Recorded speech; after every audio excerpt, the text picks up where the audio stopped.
let's get into it. Podcast, I think it's 225. I want to say 225. But yeah, I'm truly, thoroughly convinced that women love chaos. Now, excuse me. No, I'm 1,000% that women love chaos. And see, here's the thing. Obviously, it's not a blanket statement.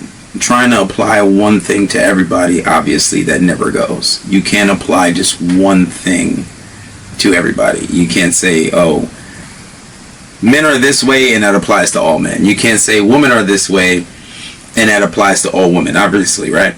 But I think, generally, I think that women are addicted to chaos. So, here, I'll tell you a story. And I know plenty of people who have been through this when it comes to the whole chaos thing. So, I remember some time back. Sorry. Damn, I need some water. So, I remember some time back. And I was talking to this young lady. And mind you, we were never in a relationship. And we were just in this talking phase. And then at one point or another, obviously I was talking to her, then I was talking to another girl at the same time. And she had found out about this other girl. And I guess she already had her insecurities. She saw me, she saw my page, and it was like, oh, I bet you're a hoe, I bet you get all the girls, and this and that. She already had her suspicions. Just judging a book by its cover to begin with, right? Because a lot of people do that. A lot of people see you and they say, all right, well, I bet you get a lot of girls, and they make prejudgments. That may not necessarily always be the case, but unfortunately, sometimes it is. And this wasn't necessarily the case then. You know, I was busy, I'm focused on my craft, I'm focused on my path, focused on my purpose. And so one of the girls go to the other girl and she's like, oh yeah, do you know him? Because I guess one girl's looking at one girl's story and she's like, oh, who's this? I'm like, oh, I mean, somebody I know, right? I didn't say I was fucking her. I didn't say I was talking to her. I didn't give details because it was really none of her business. We're not in a relationship, right? Yeah, we didn't agree to any exclusivity. We're still getting to know each other. Was I fucking both of them? I was. I'm just being honest. We're just being honest here. And see, the thing about it was, so I was just like, I don't care. I didn't think she was gonna actually message. I was like, oh, you go talk to her. I don't care. I don't care. So she actually went and messaged the girl and started talking to her. So, you know, obviously one girl I liked a little more than the other. And let's say the one that I liked a little more, let's call her Mess. All right, let's say Mess. So Mess I liked a little more than Flower. And Flower's actually very close to her name too. So Mess was a girl who just had a whole bunch of insecurities. And to her, I was, you know, I would say that I was a little out of her league. Meaning she wasn't in mine. I would say she wasn't in mine. So I would say that she wasn't in mine. And she constantly had these insecurities. But messaging this other girl, she found out that I was, you know, talking to her too. Now, the girl Flower, she kind of exaggerated about the amount of time that we were talking. She kind of just let her business out there. And this made Mess a little, you know, upset. And she started accusing me of things and was like saying, oh, how could you do this? How could you do that? How could you do that? I can't believe that you're like hooking up with this girl. All this nonsense. She's like, I hope you're using protection and this and that and the third. And I'm just like, listen, I understand that you're upset. I understand that, you know, how you feel right now. But let's be real about some things. One, we're not in a relationship.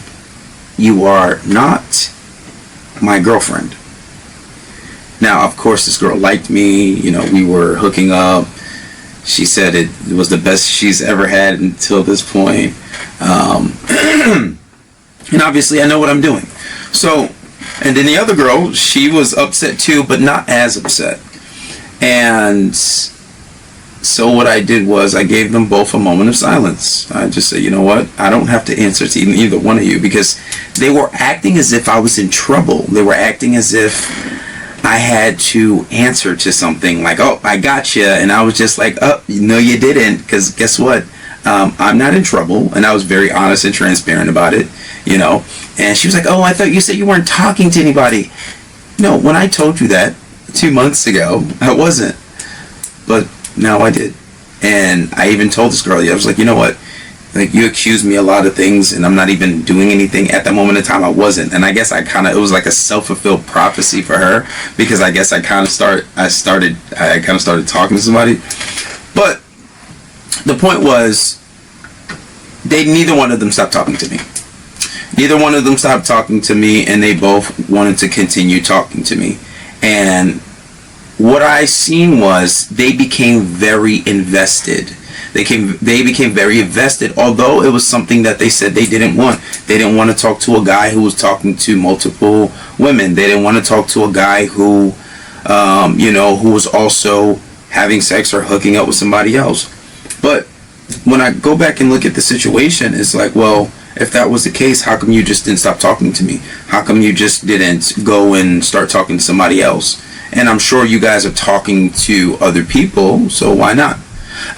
Now, interestingly enough, with this story, Mess didn't do that. She didn't go back to talk to anybody else. She didn't go back to hook up with anybody else. But Flower did. Flower went back to her ex, and she claimed that all he did was eat her box, right? And interestingly enough, she told me this, and she told me this thinking that it would make me upset. Maybe she told me this trying to get revenge, trying to, I guess, have whatever effect that it would have. But unfortunately, I wasn't that invested, and me and her were only talking for a few weeks. And I guess she did it thinking that it would make me upset. And in the event of telling me that, I said, okay, cool, I respect it. And then after that, I didn't just cut her off right away, but slowly I stopped talking to her. And I stopped talking to her because she showed me a very vengeful attitude. She showed me if something happened that she didn't like, if she didn't think it was fair, she was going to react, and she was going to be vindictive. And if you watched any of my podcasts, you watched any of my videos, you know that that's a part of the filtering mechanism when you get to know a woman. Anybody who's vindictive and says, oh, I'm going to get my lick back, instead of just leaving or not tolerating something or being patient and waiting till you have that level of exclusivity, then that's not a woman that you want a wife. That's not a woman you want to get in a relationship with. So with Flower, what I did was, I said, okay. Obviously, after that, when she wanted to continue to hang out, I said no. And I kept making excuses as to why I didn't want to see her. But Mess didn't do that. Mess, she complained a lot. She whined a lot. She said, oh, I can't believe you did that. I'm like, ma'am, we're not in a relationship. Ma'am, we didn't agree to any exclusivity. You can talk to whoever you want to talk to. But she's like, oh, I don't want to. I think I'm starting to love you and all this craziness, right? So Flower eventually was like, what's going on? You don't want to see me anymore? I was like, no, I don't mind talking to you. I don't mind being cool, but I think having sex with you is not something I ever want to do again. And she was devastated. When I say this girl begged, and I mean begged, I'm not even exaggerating, this girl begged to have sex with me. Like literally begged. Like she was like, can you just get over it? Then she got mad, blocked me, unblocked me, and my answer was still the same. It was no. Because, and then she even said that, oh, you made me realize I'm over my ex, because, you know, I was gonna go have sex with him, but I didn't. I just let him eat me out. And I'm just like, right. Well, I'm glad it took you letting him eat you out, right, while you're talking to me, to go do that. And yeah, we're done. And then she was like, oh, but you're so much better. You look better. You have elite sex and this and that and the third. I'm like, yeah, well, thank you. I'm aware. It's one of my talents in life. One of the things that I bring to a relationship, right? But still the answer was no. So, you know, in that, I filtered out a woman that was vindictive, a woman that was bad for you. And I think that just knowing myself alone, I think that, you know, when you are talking to a woman and I feel as if you don't need to have anyone else. And I think it's a red flag if you're going to be hooking up with more than one guy while you are trying to get to know somebody seriously. Now, it's okay for anybody to do that, but if this is a girl that wants to be taken serious and says she wants to be taken serious and doesn't want anybody else, but then goes do something like that, her emotions overpower her, or either that or it's a front. She's lying about something. There's something wrong there that you need to take into consideration, and that's not the type of person you want a wife. Now, Mess, on the other hand, she didn't do that. She did a whole bunch of complaining, but long story short, I cut Flower off, and then Mess eventually we stopped talking to, because I guess some of the habits that I have, some of the things that I did, she just wasn't okay with, like me just going places and not saying anything, me just, you know, taking flights and not saying anything. But mind you, this wasn't my girlfriend. I didn't have to do anything. I didn't have to tell you about my whereabouts. If we were working towards a relationship, okay, cool, it's something I would take into consideration. But what I do, I don't have to tell you anything. I don't have to check in with anyone. I'm a grown-ass man, and even furthermore, it's just not a part of who I am as a man, right? That's just my personality. I just go and do things, and I don't say anything about it. And I don't really see the problem if I decide to go to another state for business, if I decide to go on a family vacation where we all link up and we haven't been together in a long time. I just not someone that's big on explaining myself, and I never have. I haven't been questioned a lot since I was a teen. My parents haven't questioned me in a very long time about my whereabouts, right? Unless it's been days that I haven't been home. So this woman didn't like that. Long story short, she cut me off. And I'm like, all right, cool. So then she was like, oh, you need to, I guess she blocked me via text message. And I'm like, all right, cool. So then, like, every once in a while she'd message me on Instagram. I'm like, okay, so I don't have any hard feelings, and it didn't bother me neither here or there. But for her, it bothered her, and this was something she was very upset about. So I would still send her messages here and there, like completely unbothered, like funny memes. And she's just like, I think it's funny how you can just send me all these memes and this and that and the third. But then eventually, she started to tell me how she was talking to some new guy. I'm like, oh wow, look at you talking to somebody new. And then you got the nerve to judge me. She's like, well, when you went on your family vacation, when I bet you was with a bitch, da da da da da. And I actually showed her pictures from my family vacation where I genuinely was on a family vacation. She felt stupid. She definitely said, I'll give you $100 if you can prove it. She never gave me the $100. Never fucking gave me the money. Like, never. Not like I needed it, but it was like, all right, at least take me out to dinner. And this woman is consistently telling me about the new dude and the treatment that she's getting and how she loves it so much. And then I'm just like, okay, well, I don't, I'm like, okay, well, I hear you out. I'm like, oh, we should, like, meet and talk and just, like, cool. And just, like, you have your closure that you needed. But then as I saw, as days went on, she continued to talk to me.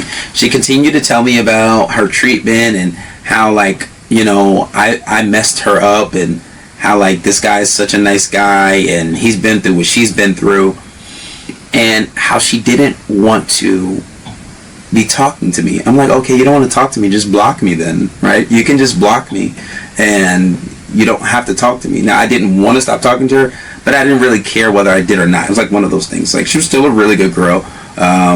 She's good looking. We had an amazing, sex. And it was like, all right, well, I mean, I would again, but I didn't, I don't know whether she hooked up with this dude or not. I don't know what she was doing with him or nothing. But, I'm just like, all right, cool. So, long story short, some days roll by and I'm still talking to her. She didn't block me. She's like, oh, I shouldn't be talking to you. I shouldn't be doing this. This guy would be so upset at me if he knew I was talking to you, and this and that and the third. But what I saw was she started to have this battle, right? Because she wanted a certain type of treatment, but she didn't want it from necessarily this guy. She wanted it from me. And because of, I guess, whatever neglect, I guess, when we were talking, I wasn't able to hang out as much as she wanted to. She did live in a different state. You're talking over an hour away, or maybe about an hour, some change away. And she was very upset at that. And she said because of that, I didn't treat her good. I didn't make time for her, but I didn't necessarily treat her bad, right? I wasn't abusive. I wasn't verbally abusive. I didn't like call her names. When we went on dates, I would pay. I wasn't a bad guy. It was just the neglect and the lack of attention that she received, and what she referenced as me treating her bad, which I guess she was getting from this other guy now. But she continuously telling me how, oh, this guy's doing this and this guy's doing that. And believe me, when a woman is telling you that the treatment she's getting from one guy should be you can still fuck that girl. Because her emotions are so involved, she's so caught up on who you are, she wants to be with you so bad that one, she's not over you. And two, she jumped into a situation trying to get over you, thinking that it was so easily just to replace you when her feelings are still caught up on you. And it doesn't work like that. You just can't replace somebody, especially when she's a good girl. Now, you do have some whores, right, who will just sleep with one guy one day, and then the next day will start to just, hook with another guy, and it's nothing to them because they built this up within them. That's something that's a part of them. Not all women can do that. A woman that's a good woman, a woman that's just not used to just sleeping with anybody all willy-nilly, they're going to have a hard time with it. And just as I'm saying, she was a good woman and she was having a hard time with this. Now, I don't know at that point whether she was hooking up with him. She claims that she wasn't. And she claimed that they went on some dates, they kissed, but she claimed that she wasn't exactly over me yet. So eventually she gave in and we met. And I already knew it. I already knew from how she was acting. I already knew that because she couldn't get over this other guy, it was up. And I had it in the bag. So I was being very diabolical. And I said, hey, we sat down and talked. And I know I could have grabbed her and just kissed her as soon as I saw her. She's laughing, she's talking, and I think the previous day I had sent her a video with my shirt off, and I was just talking to her. I could have just sent a voice note, but I didn't. And she was like, you're not slick by sending that video. And this is a girl that's genuinely attracted to me, like genuinely sees me as like, an ideal guy for her.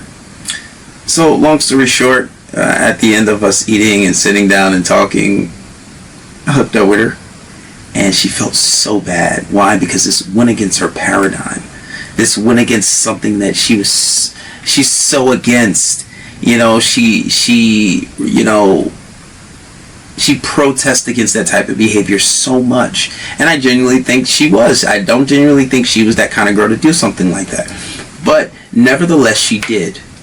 And it's because her emotions were so riled up. And this guy gave it to her so easy. And she was so used to the chaos or whatever chaotic situation that she got from me in our situation. Now she's trying to deal with a good guy. And she, I guess you can say she trauma bonded, right? She trauma bonded. So I guess she trauma bonded, right? And now she's addicted to this. And mind you, this is a girl who said, this is the best sex she ever had. I'm genuinely a good person, very charismatic. When we're together, it's fun. There's no problems at all. Everything is great. But it was neglect. And all the traits that she liked, she tried to compensate for one and left behind all the others that she didn't like. So it's like saying, oh, this guy has 9 out of 10. This guy has 1 out of 10, but it's the special one that I want. So I'm going to go with this guy, and I don't really care for everything else. He's a good guy, and I think I'm a good woman, and she probably is. So she's going to go for that. But deep down inside, that's not what they want. And a lot of women can try to compensate for what they didn't get in their last relationship, trying to get into a relationship with another, thinking that that is the end-all, be-all, when it's not. And because they trauma bonded with this last person and it was so chaotic and they abruptly tried to leave the situation and they weren't ready, they find themselves in a worse situation because let some time go by and they realize they're not turned on by this person. And really because this person is giving them everything they want, but they didn't have to work for it. It came too easy, right? There was no build-up. Actually, when you're getting to know somebody, you want attraction to be something that grows, something that, you just don't get off the back. right? That kind of takes the chase out of it. That kind of takes the fun out of it. So now you're in a situation and it's like, well, you got everything. Now here's boom. What is there to work for when in that last situation, it was a thrill. It was a roller coaster. You didn't know what was going on. You had very high emotions. Then you had very low emotions. Oh my God, he's talking to another girl. Oh my God, he's amazing. We just had sex and we went on a nice date. It was so beautiful. He's so charming. Like, oh my God, it's amazing. I've never come this much, right? It's just so many high emotions. And then, boom, back down. He has sex with this girl and oh my God, I can't stand him.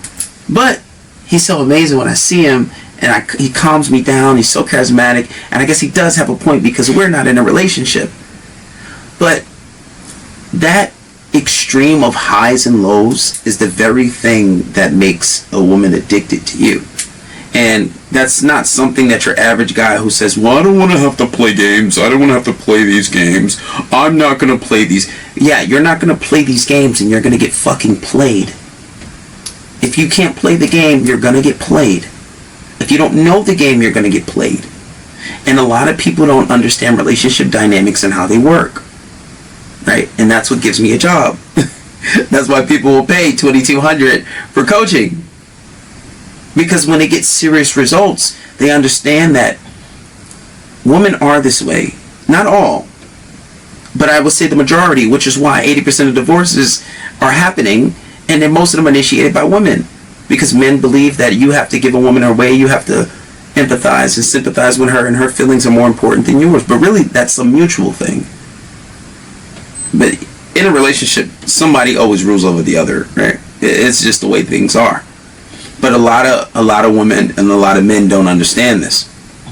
And even if you haven't been through anything chaotic with that woman, a lot of the times these women have in the past. And a lot of the times you'll see that a lot of these women get very bored. A lot of these women get like, they get in situations and a guy is too nice, right? And this is where you have your traditional nice guy, where a guy is too nice and the guy is,